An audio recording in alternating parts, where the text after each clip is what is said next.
दोस्तों नमस्कार। आप जिसे युद्ध मान रहे हैं दरअसल वो युद्ध है ही नहीं। इस युद्ध की वजह से जो आप अंतर्राष्ट्रीय संकट को देख रहे हैं उस संकट से इतर मुनाफे का खेल कहीं ज्यादा बड़ा है। और युद्ध ना मानने की परिस्थितियों में कोई दूसरा नहीं बल्कि संयुक्त राष्ट्र सुरक्षा परिषद ने अपनी मुहर लगा दी है। 15 सदस्यीय यूनाइटेड नेशंस सिक्योरिटी काउंसिल जिसमें 5 सदस्य परमानेंट है जिनके पास वीटो पावर है, कल ही उन्होंने मुहर लगा दी कि दरअसल यह एक विवाद है। और विवाद शब्द को लेकर रशिया भी साथ में खड़ा हो गया, यानी संयुक्त राष्ट्र सर्वसम्मति से कहता है कि दरअसल रूस ने कोई हमला यूक्रेन पर किया नहीं है और यूक्रेन और रूस के बीच में किसी भी तरीके का यह युद्ध नहीं है। और दुनिया भर के हथियार जो सप्लाई यूक्रेन में हो रहे हैं उसको लेकर उस दिशा में एक लकीर वेटिकन से खींची गई है। पोप फ्रांसिस का कहना है दरअसल यूक्रेन डंपिंग स्टेट के तौर पर है जहां दुनिया भर के हथियारों को डंप किया जा रहा है और खतरनाक हथियार जो दुनिया भर में बन रहे हैं उनका प्रयोग या कहें एक मायने में हथियारों की प्रयोगशाला के तौर पर यूक्रेन को चुना गया है। क्या वाकई ऐसी परिस्थिति 21वीं सदी में आकर दुनिया के सामने खड़ी हो चली है जहां पर मुनाफा मायने रखता है, जहां पर टकराव और विवाद युद्ध शब्द को खारिज करने की दिशा में ले जाता है? और इन परिस्थितियों के बीच में बार बार जब चर्चा यह होती है कि अगर यह युद्ध लंबा खिंचा तो आने वाले वक्त में कच्चे तेल की कीमत, आने वाले वक्त में फर्टिलाइजर की कीमत, खाद्यान्न की कीमत और महंगाई यह सब कुछ बढ़ती चली जाएगी, जिस पर नकेल कस पाना खासतौर से गरीब और विकासशील देशों के लिए कहीं मुश्किल होगा। और अगर रशिया यूक्रेन पर फतह करके आगे यूरोप के दरवाजे तक पहुंच गया तो और मुश्किल यूरोप के लिए हो जाएगी, उसकी सांसें अटक जाएंगी। और शायद इसीलिए ध्यान दीजिए, प्रधानमंत्री मोदी भी जब यूरोप की यात्रा पर गए तो चाहे वो जर्मनी पहुंचे, चाहे वो फ्रांस पहुंचे, चाहे वो डेनमार्क पहुंचे, जहां पर भी पहुंचे जिक्र यूक्रेन और रशिया के युद्ध को लेकर था। और भारत बार बार कह रहा था युद्ध से कुछ नहीं निकलेगा, जीत किसी की नहीं होगी, यह युद्ध रुकना चाहिए। और कल जब संयुक्त राष्ट्र की सुरक्षा परिषद में चर्चा चल रही थी, भारत ने भी इसी बात का जिक्र किया, ऐसे युद्ध से कुछ नहीं होगा। लेकिन जब प्रस्ताव पास हुआ तो उसमें युद्ध शब्द ही नहीं था। सवाल इतना भर नहीं है कि युद्ध शब्द गायब है, सवाल यह है कि क्या वाकई पोप फ्रांसिस ने जिस बात का जिक्र किया है कि हथियारों का प्रयोग स्थल यूक्रेन को बनाया गया, तो दुनिया के बाजार में आज की तारीख में पिछले बरस की तुलना में कितनी बड़ी तादाद में हथियारों की खरीद फरोख्त बढ़ चुकी है, अब यह जानने की जरूरत है। तो आइए जरा सिलसिलेवार तरीके से इन परिस्थितियों को समझ लीजिए, क्योंकि एक तरफ संयुक्त राष्ट्र जिन बातों का जिक्र कर रहा है, कहता है युद्ध नहीं ये विवाद है, शांतिपूर्ण समाधान खोजना होगा। और मुहर लगाने वाले देश रूस भी है, चीन भी है, अमेरिका भी है, ब्रिटेन भी है और फ्रांस भी है। और उसके अलावे जो अन्य जो गैर परमानेंट सदस्य हैं जिसमें भारत है, यूनाइटेड अरब अमीरात है, ब्राजील है, नॉर्वे है, घना है, केनिया है, मैक्सिको को है, 10 देश ऐसे हैं जिन्होंने अपनी मुहर लगा दी। यह विवाद है, यह युद्ध नहीं है। इसके बाद अगला सवाल शुरू होता है कि जिस बात का जिक्र वेटिकन से हुआ है, यह इसलिए बड़ा मायने है क्योंकि पोप फ्रांसिस ने कहा है उकसाया गया है रशिया को, नाटो और पश्चिमी देशों ने उकसाया है। और उकसाने की सबसे बड़ी वजह हथियारों के बाजार को जरूरत थी एक युद्ध की, और उसके लिए यूक्रेन को चुना गया।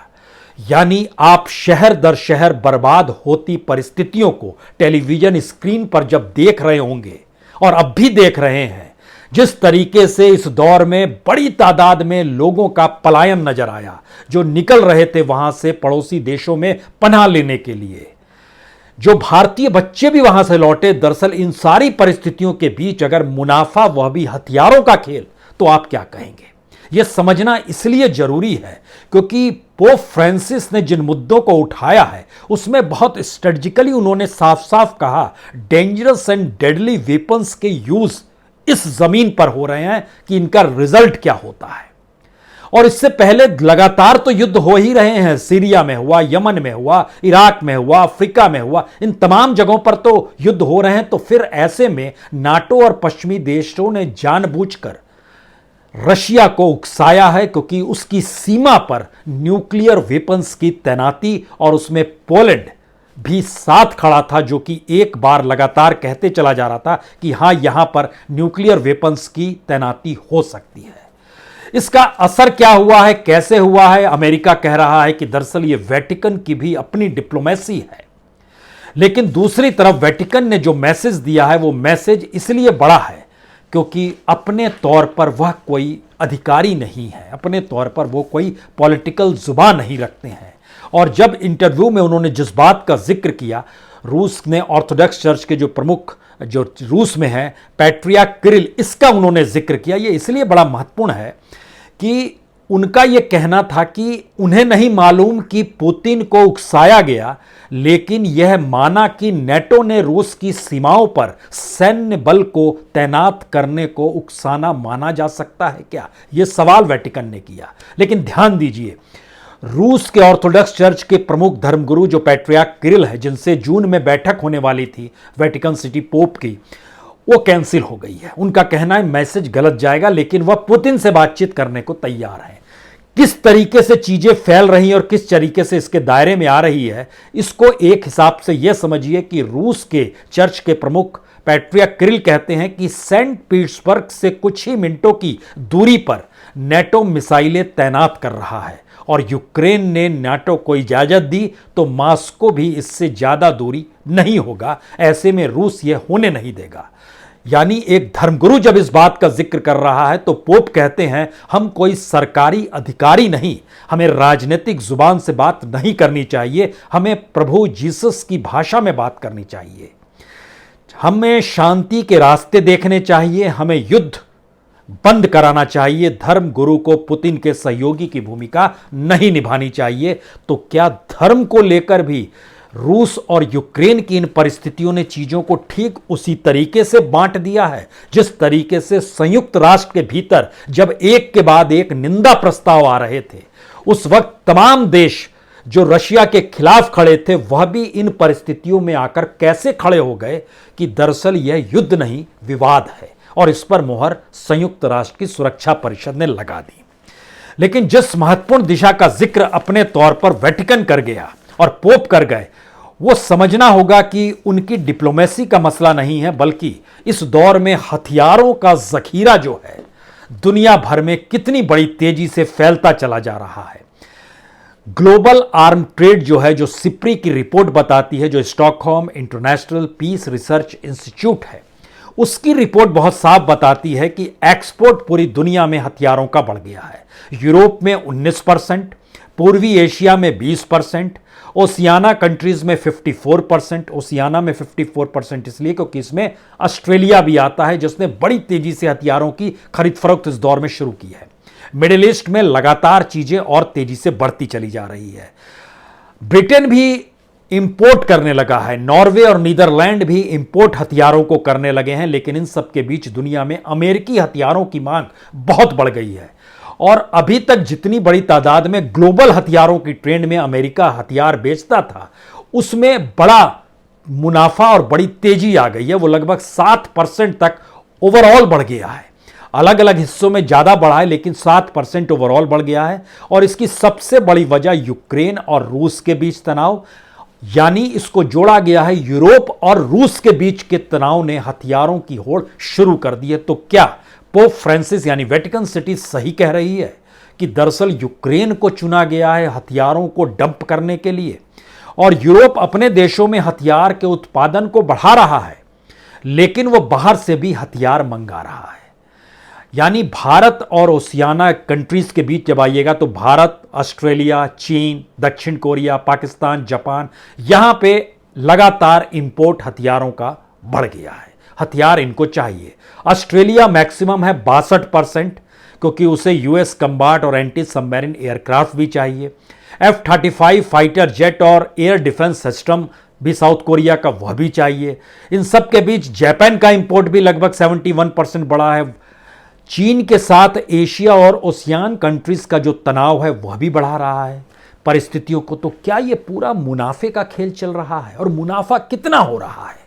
यानी एक तरफ हम लोग लगातार जिक्र कर रहे थे कि दुनिया में कहीं खाद्यान्न संकट की परिस्थिति ना आ जाए, फर्टिलाइजर की कमी से भारत भी दो दो हाथ कर रहा है लगातार, और कच्चे तेल को लेकर तो दुनिया दो दो हाथ कर रही है। जिस गैस पाइपलाइन को यूरोप के लिए रशिया से निकालकर जर्मनी तक ले जाया गया और वहां बड़ी तादाद में अलग अलग तरीके से बिजली घरों को डेवलप किया गया, वह भी इस साल के अंत तक मानकर चल रहे हैं कि उस गैस लाइन से भी रशिया से गैस लाना बंद कर देंगे।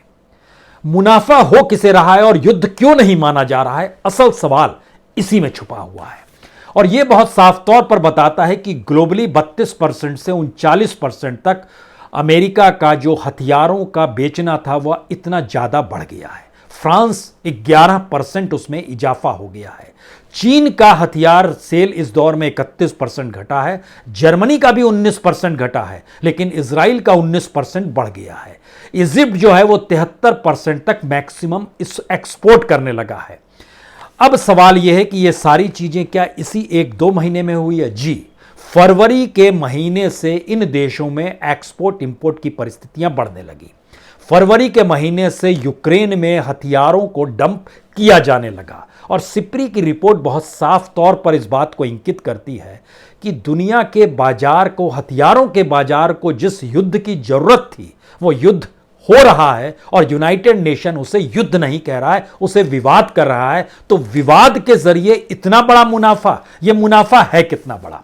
अब आप इसको देखिए, 2020 में $531 बिलियन यानी तकरीबन 40 लाख करोड़ का हथियारों का पूरा बेच खरीद हुआ है पूरी दुनिया के भीतर में, और 2022 आते आते यह लगभग $100 बिलियन और बढ़ गया। यानी जो 50 लाख करोड़ था वो ये मानकर चलिए कि 40 लाख करोड़ 50 से 55 लाख करोड़ के बीच में आकर टिक गया है। इतना बड़ा मुनाफा कौन कमाएगा?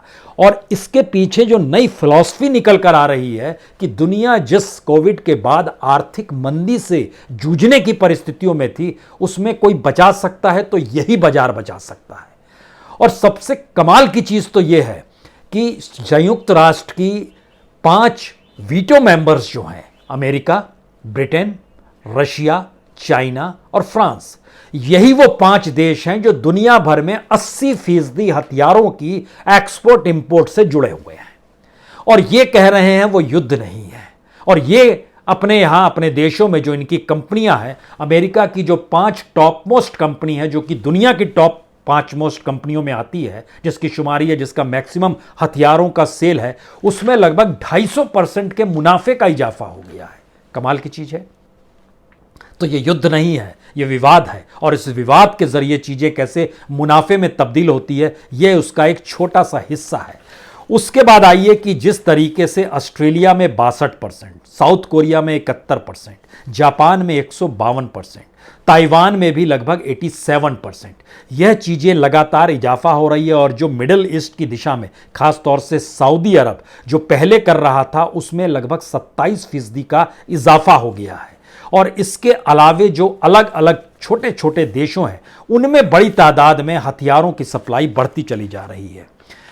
हमारी रिसर्च टीम ने कुछ बातों का जिक्र किया और कहा कि देखिए, ये पहली बार है कि जो ओशियाना कंट्रीज है, जो 14 देश है, जिसमें ऑस्ट्रेलिया, न्यूजीलैंड के अलावा फिजी, पपुगुनिया, टोंगा या सोलोमन आइलैंड, जो छोटे छोटे आइलैंड हैं, या फिर जो अलग अलग देश हैं जिसमें कतर है, यूनाइटेड अरब अमीरात है, कुवैत, इतनी बड़ी तादाद में हथियारों की आवाजाही इससे पहले नहीं थी। तो क्या यूक्रेन और रशिया के कॉन्फ्लिक्ट ने, रशिया और चाइना के करीब आने की परिस्थिति ने, भारत का हल्का सा शिफ्ट होने की परिस्थिति जो रशिया से शिफ्ट हुई है हथियारों को लेकर, इससे पहले 2021 तक जो उसकी हथियारों की रेंज थी वो लगभग 70% निर्भरता रशिया पर थी, जो इस दौर में घटकर 50% हो गई है।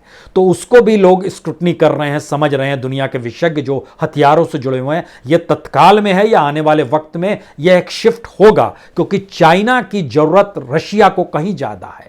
और रशिया को लेकर जो सवाल भारत के बीच में है, चाइना को लेकर वही सवाल जापान के साथ खड़े हो जाते हैं। यानी ध्यान दीजिए, तो जो जो देश हथियारों की खरीद फरोख्त से लगातार जुड़ते चले जा रहे हैं, उनकी इकोनॉमी में हथियारों की खरीद एक बड़े हिस्सेदारी के साथ है और जो जो देश हथियार बेच रहे हैं उनकी इकोनॉमी को आगे बढ़ाने के लिए इस विवाद यानी युद्ध की जरूरत है।